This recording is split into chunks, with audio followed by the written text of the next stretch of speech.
It's my honor and privilege today to introduce to you our speaker. He was raised in Jefferson County, Kentucky, graduated from Manual High School, received a BA degree at the University of Louisville in Political Science, where he served as president of the student body. From there, he went to the University of Kentucky Law School and served as president of the Student Bar Association. Upon graduation, he became an intern for the late Senator John Sherman Cooper, later became the chief legislative assistant for U.S. Senator Marlowe Cook, then became a deputy assistant United States Attorney General President Ford. He came back to Kentucky. In 1978, was elected judge in Kentucky's most populous county, that being Jefferson County, and he remained in that position until he was elected to the United States Senate. I first had close contact with Senator right shortly after he was elected to that first term, and it was about economic development.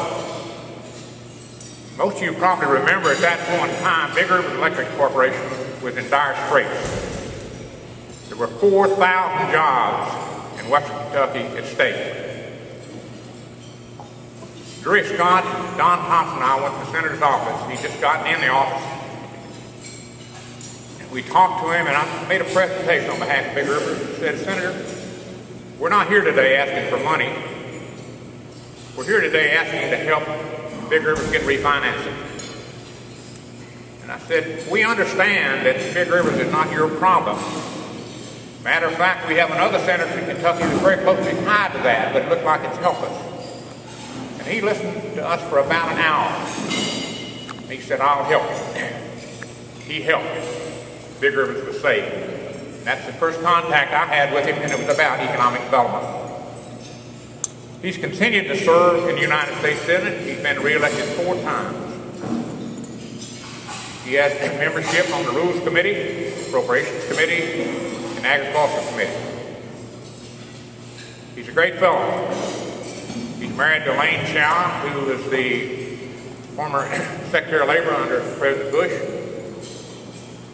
He has ascended to the highest position in the Republican Party in the United States Senate. He's a great Kentuckian. He's a great American. He's a great friend to the people in Northwest Kentucky. Please join me in welcoming the Minority Leader of the United States Senate, the longest-serving senator from Kentucky in the United Senate, the Honorable Mitch McConnell. The most useful thing for me to do today would be kind of give you my take on what's happening in Washington. You know which side of the aisle I'm on. And if you want the other side, I'm sure you'll invite them, and they'll come give you the other point of view. But I want to give you my take on where I think the country is after 18 months of this administration and very, very large majorities in the House and Senate of its party. In defense of the president, when he first took office, he made a decision, I think from a liberal point of view, that was entirely understandable. He was sitting on a 65 to 70% approval rating in our line of work. That's about as good as it gets. And he had a big 40-seat majority in the House, and he was on the way to getting 60 in the Senate. And for those of you who are not political junkies, 60 is the magic number in the Senate. Most things in the Senate require a supermajority of 60, not just a simple majority of 51. And the President's Chief of Staff famously said, a crisis is a terrible thing to waste, and as we all know, we had and still have significant economic difficulties.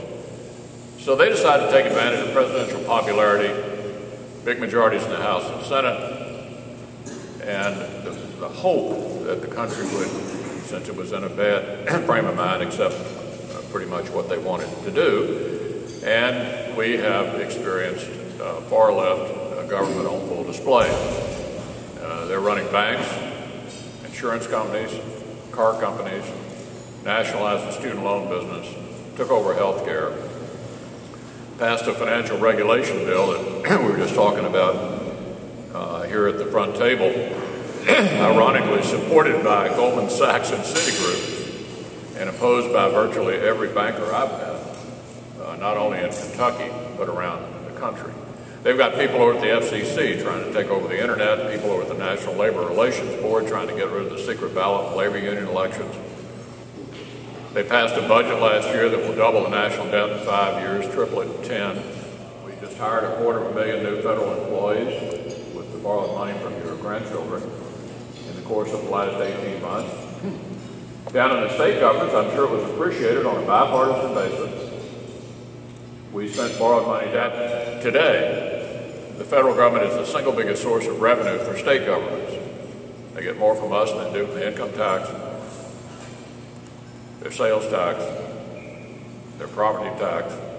In short, they've become kind of appendages of the federal government, and therefore they are really concerned about what we do. And as long as we keep borrowing money from your grandchildren to send it down to them, I'm sure they're going to be glad to have it. But the question is that the right thing to do for our country?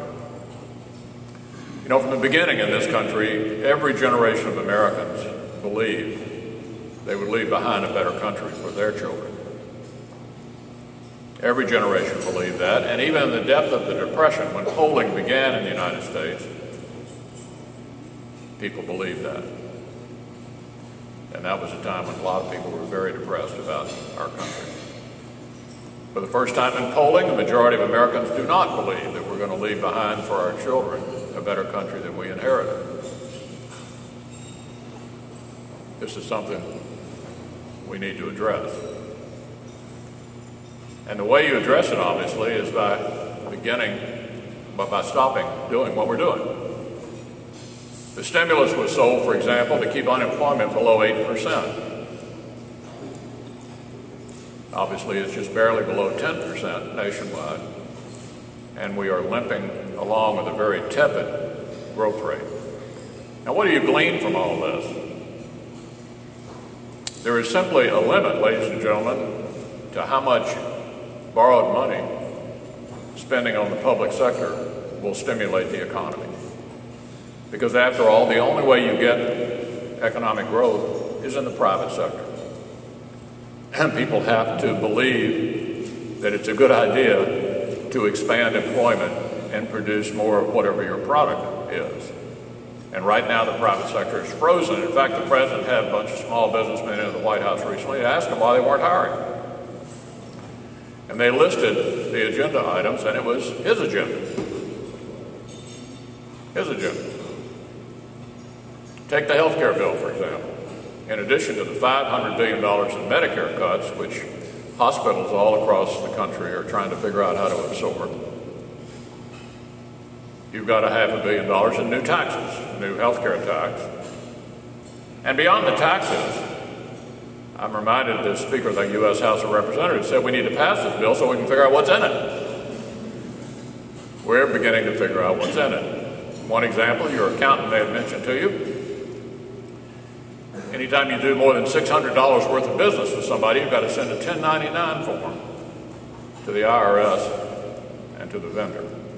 Talk about a mountain of paperwork. They're turning all of you into assistant IRS agents. They were not satisfied, in the case of health care, to target the issues related to cost. Oh no. They wanted to pass a 2,700-page restructuring of all of American health care. I thought it was a better way to start was to acknowledge first that we have the finest health care in the world, bar none. So rather than starting with a cautious, more targeted effort to deal with the cost problem, they had to restructure all of American health care. What would I have done? I would have started with junk lawsuits against doctors and hospitals. I would have then gone to interstate health insurance competition rather than having health insurance companies in silos, 50 silos. Small business associations to allow small businesses to band together to have the purchasing power of big business. In other words, work on the cost issue. Let me tell you that cap and trade is deader than a doornail in the United States Senate.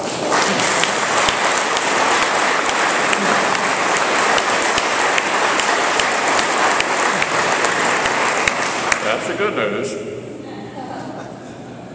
Now, the bad news is the president and his people are seriously considering doing this by executive order. In other words, doing it through the EPA on their own initiative. That, to me, would be politically risky in the extreme, because then he would be, in effect, taking ownership, 100% ownership, of imposing on the country a national energy tax. I mean, what cap and trade really is a national energy tax. Think about it as a light switch tax. Every time you turn on your light, you pay the tax. And lest you think that I'm completely insensitive to the environment, let me just say, I'm in favor of reducing carbon emissions. I don't know anybody who's not in favor of reducing carbon emissions. The question is, how are you going to do it? You're going to put clamps on your economy, make it harder for your country to do business, drive up the cost to your consumers, when you know the Indians and the Chinese are not going to do it. Not a chance. And if this is a global problem, one part of the globe doing it and the other part of the globe not doing it means it's of no consequence. So you take this futile step in the direction of putting clamps on your own economy when you know it ain't going to make a difference, and drive up the cost of everything for everybody. To me, that's utter nonsense. What would I do? Nuclear power, clean coal technology. And we're not that far away from plug-in hybrid cars and trucks. I see some young people here. It's going to be very common during most of their lives, and some of ours as well, that at night when you go to bed, you'll be plugging in your car or truck in your garage to get ready for the next day. All of that will have a positive impact on reducing the amount of carbon that we emit without sticking our economy with this excessive cost. So I should have covered that. Well, the vote in the Senate was 60-40. They needed 60. They had 60 Democrats, not a single Republican. It was a very, very unfortunate thing. I have said, and I'll close with this, thanks to your support, I've been there for quite a while. The health care bill was the single worst piece of legislation passed in my time in the Senate.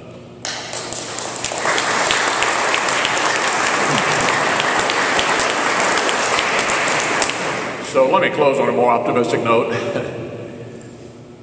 Look, you still live in the greatest country in the world.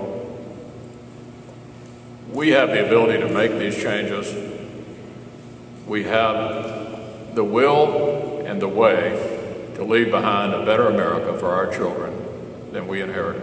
But we got to get about it, and we got to get about it soon. Thank you so much for the chance to be here.